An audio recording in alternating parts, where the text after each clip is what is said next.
জয় ওই ব্রহ্মার চারজন সন্তানকে ধাক্কা দিয়ে ফেলে দিলেন। ব্রহ্মার চারজন সন্তান ক্রোধান্বিত হয়ে ছোট করে রাগান্বিত হয়ে শুধু বৃদ্ধ ব্রহ্মার চারজন সন্তান ক্রোধান্বিত হয়ে রাগান্বিত হয়ে ওই জয় আর বিজয়কে কি করলেন বাবা? অভিশাপ দিলেন।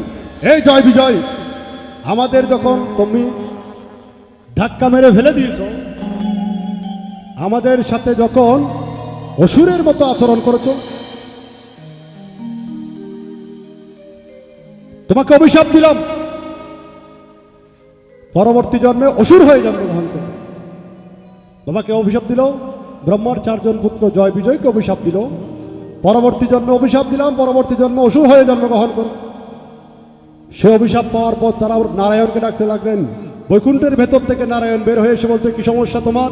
বলে, প্রভু আপনার অনুমতি ছাড়া তাদের ভেতরে ঢুকতে দিইনি, প্রবেশ করতে দিইনি, এই জন্য আমাদের অভিশাপ দিয়েছে যেন আমরা যুগ যুগে কি হয়, অসুর হয়ে জন্মগ্রহণ করি।